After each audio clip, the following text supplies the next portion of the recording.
Тут весело, тут класно нахуй.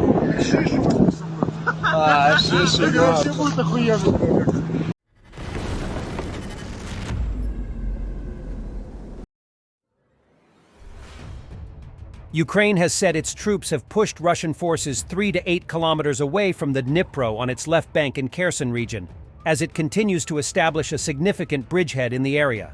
Natalia Humeniuk, spokesperson for Operational Command South, said on Sunday it meant Russian mortar fire is no longer a threat to the right bank settlements. Tentatively, the distance varies from 3 to 8 kilometers, depending on the specifics of geography and landscape across the left bank, she said. Now their mortars can't hit the right bank, so we see it as a certain achievement. Humeniuk estimated Russian forces in the area still number several tens of thousands, adding, "The enemy still continues artillery fire on the right bank. There's a massive force there, so we've plenty of work to do," she said, adding that Ukrainian forces are not recording any Russian offensive groupings being formed at the moment, meaning they have no capacity to prepare for any assault efforts.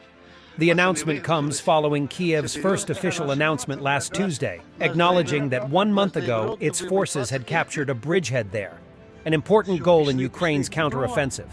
A bridgehead on the left bank of the Dnipro would allow a deeper offensive in the south, though it would require deploying more men and armor in the difficult-to-reach marshy region. Ukraine's Marine Command in a Friday statement claimed its fighters destroyed hundreds of Russian combat vehicles in battles on the east bank of the Dnipro River. Friday's statement was the first official announcement by Kiev of Russian losses, resulting from Russian attempts, thus far unsuccessful, to eliminate fortified Kiev footholds on the eastern left bank of Ukraine's biggest waterway in the southern Kherson region. The first Ukrainian cross-river raids by special operations troops aboard small boats were reported in open sources in May. Official Russian army statements in October acknowledged Kiev forces were operating on the east bank of the Dnipro, but characterized them as weak in strength and each in turn eliminated by Russian artillery and airstrikes. On October 30th, the Kremlin sacked the general commanding all Russian forces in the southern sector, reportedly because he and his staff concealed from their Moscow bosses the fact that the Ukrainian crossing was for the first time in strength. In a November 9th report, the Institute for the Study of War said that the Russian military command will likely face challenges in transferring combat-capable reinforcements to respond to Ukrainian operations on the left bank of the Kherson region.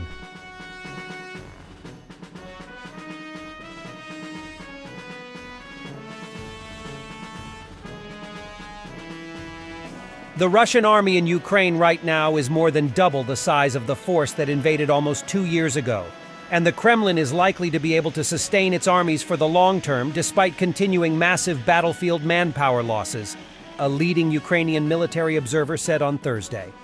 Oleksandr Kovalenko, director of the Information Resistance Military Information Platform, in an essay, said that Moscow's troop strength inside Ukraine exceeds 400,000 soldiers, and that even sustained casualties of 800 to 1,000 men a day in periods of the most intense fighting are unlikely to erode that figure significantly.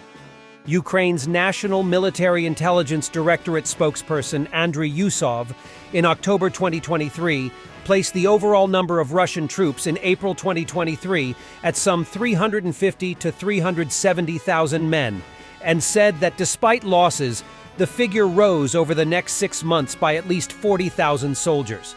Kovalenko's independent analysis generally matched Yusov's official figures. Overall, Russian troop numbers in Ukraine possibly even fell below 300,000 in the summer of 2023 due to extremely bloody attacks against the city of Bakhmut, conducted daily for some 4 months. But once the city was captured and fighting intensity lessened, the Kremlin manpower stream was able to make up the losses, Kovalenko said. Kremlin military planners currently deliver to Russian army training centers 20 to 25,000 men a month, Kovalenko wrote. According to Ukrainian General Staff estimates, confirmed Russian monthly soldier losses over 2023 have averaged between 15 to 20,000 men a month. Recent Russian assaults in October across the fighting line, and most concentrated against Ukrainian fortifications around the Donbas town Avdiivka, have spiked Russian short-term losses to more than 1,000 men a day. According to the independent tracker Ragnar Gudmundsson, Russian personnel losses over the past week hit a wartime record high. According to both Ukrainian and Russian news reports, Kremlin military planners have succeeded in finding enough replacements by publicizing a narrative of continued Russian military success in Ukraine via mass forced conscription of men with limited legal rights like felons in prison and illegal migrants, and by offering, by the standards of Russia's weak economy, high salaries to residents of poor regions with high unemployment in exchange for joining up. First-hand accounts by prisoners of war finding themselves in uniform in a war far more dangerous and unsuccessful than the recruiter back in Russia told them it would be are widely documented and available in open sources, and in rarer cases in interviews with independent Ukrainian media. In September, Vladimir Simlyansky, deputy head of the Organizational and Mobilization Department of the Russian General Staff, said Russian army leadership has its personnel situation well in hand and expects to fill future manpower needs in Ukraine via volunteers of whom, he claimed, there are plenty. Those wishing to enter military service under a contract and who have signed contracts for military service in the armed forces of the Russian Federation, as well as volunteers who have decided to participate in a special military operation, are sufficient to perform the assigned tasks in Ukraine, Simlyansky said. The General Staff has no plan to mobilize reserves or send conscripted soldiers to Ukraine, he said.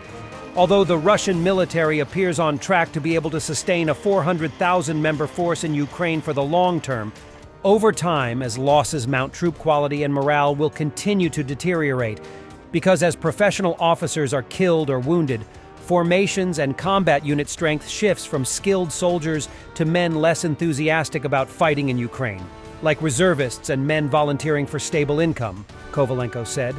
Shrinking numbers of Russian army fighting vehicles, artillery pieces, and artillery ammunition have been widely documented by Russian military bloggers, and even state-controlled media has acknowledged the shortages.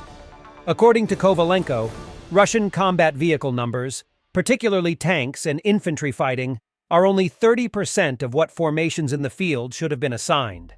In fighting in the Avdiivka sector in October and November, according to Ukrainian combat video and individual soldier accounts, Russian area commanders kept to a strategy of launching soldiers aboard tanks and armored personnel carriers at Ukrainian positions, and visibly once the combat vehicles were disabled, sending soldiers on foot in continued attacks. Kovalenko said the trend of a Russian army increasingly incapable of sophisticated attacks and falling stocks of weapons and ammunition would continue. Future Russian combat units will become less and less skilled and more likely to suffer heavy casualties, and the Kremlin is unlikely to find a way to solve the problem, he said.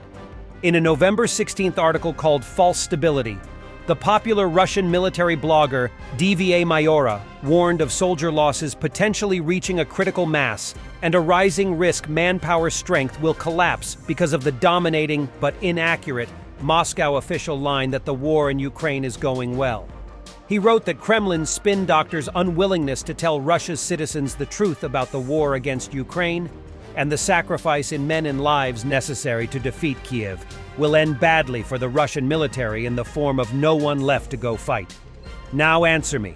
If a person watched your news reports, why should he go and sign a contract with the Ministry of Defense? Mayora wrote. His family is not in danger. Everything is fine at the front. Even if Moscow and Petersburg offered a one-time payment of at least 3 million rubles, 33,600 upon signing an army contract, people will not go fight, and that will be the end of it. Is the fact that some of our Russian regiments have been wiped out and filled up with replacements 7 times over unknown to you, respected information professionals? What are you doing in your Moscow studios? The Russian mill blogger said in part.